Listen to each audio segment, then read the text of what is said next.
सोचो, अगर कोई चीज तुम्हें अचानक बीमार न करे, बस धीरे धीरे तुम्हारी पसंद बदल दे, तुम्हारी भूख बदल दे और तुम्हें पता भी न चले, क्योंकि जो असर डाल रहा है वो जहर नहीं है, वो खाना है। वही खाना जो हम रोज खाते हैं, वही खाना जो बच्चों को खिलाते हैं और वही खाना जिसे हम टेस्टी कहकर सेफ मान लेते हैं। डर ये नहीं है कि ये इलीगल है, डर ये है कि ये इतना लीगल और इतना नॉर्मल है कि सवाल पूछना अजीब लगता है। उसका नाम है अजीनोमोटो।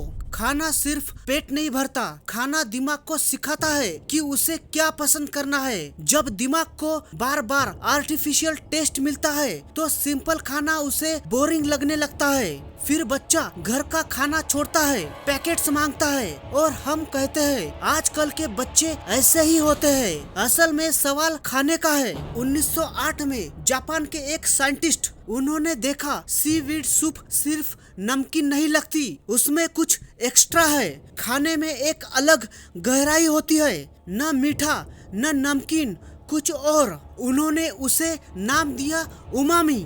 सीवीड से ग्लूटामेट निकाला, उसमें सोडियम जोड़ा और बना मोनोसोडियम ग्लूटामेट। 1909 में अजीनोमोटो कंपनी बनी। ये न्यूट्रिशन के लिए नहीं बना था, सिर्फ टेस्ट के लिए बना था। शुरुआत में इंटेंशन गलत नहीं था, लेकिन फूड इंडस्ट्री ने देखा कम क्वालिटी के इंग्रेडिएंट्स और ज्यादा स्वाद, यही से डायरेक्शन बदल गई। एमएसजी ने खाने को सस्ता बना दिया, स्ट्रॉन्ग टेस्ट, कॉस्ट कम। फिर आया fast food, instant noodles, chips, ready to eat meals. India में ये चुपचाप घुसा। Chowmein, momos, fried rice. धीरे धीरे टेस्ट का स्टैंडर्ड बदल गया। अब सवाल ये नहीं था खाना हेल्दी है या नहीं, सवाल बन गया टेस्ट स्ट्रॉन्ग है या नहीं। ग्लूटामेट दिमाग का एक इम्पोर्टेंट न्यूरोट्रांसमीटर है।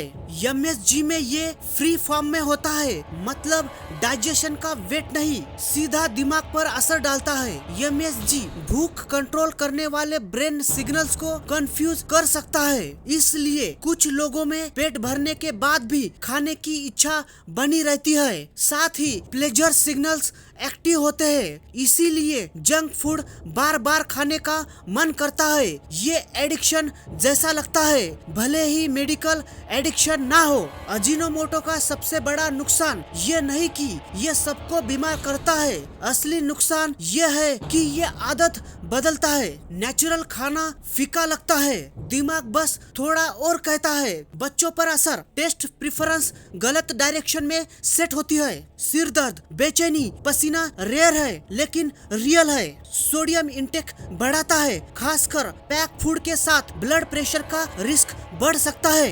एमएसजी अकेला दोषी नहीं है, लेकिन जंक फूड चेन का इम्पोर्टेंट हिस्सा जरूर है। 1968 में एक लेटर पब्लिश हुआ, एमएसजी से हेडेक, स्वेटिंग जैसे सिम्टम्स लिखे गए। मीडिया ने नाम बना दिया चाइनीज रेस्टोरेंट सिंड्रोम। बाद में कुछ और स्टडीज हुई, उसने दिखाया सबको प्रॉब्लम नहीं होती, कुछ लोग एमएसजी सेंसिटिव होते हैं। एमएसजी पॉइजन नहीं निकला, पर हर बॉडी सेम रिएक्ट भी नहीं करती। कई पैकेट्स पर अजीनोमोटो लिखा ही नहीं होता, लिखा होता है E621 flavour enhancer, yeast extract, hydrolyse protein. मतलब अवॉइड करना चाहो तब भी आसान नहीं। यूरोप में स्ट्रिक्ट लेबलिंग होती है, चाइना में वार्निंग दी जाती है, यूएस में परमिशन है पर कुछ कंडीशंस के साथ, भारत में परमिशन है पर अवेयरनेस कम है। सवाल पूछने की जिम्मेदारी कंज्यूमर पर छोड़ दी गई। क्या एमएसजी जहर है? नहीं। अजीनोमोटो कोई इंस्टेंट पॉइजन नहीं है, लिमिटेड मात्रा कभी कभी हेल्दी अडल्ट के लिए जनरली सेफ माना जाता है, लेकिन प्रॉब्लम तब शुरू होती है जब ये रोज टेस्ट का बेस बन जाता है। बाकी फैसला तुम खुद कर लो। अजीनोमोटो एक स्मार्ट इंडस्ट्रियल इन्वेंशन है जो टेस्ट को लाउड बना देता है, और जब टेस्ट ज्यादा लाउड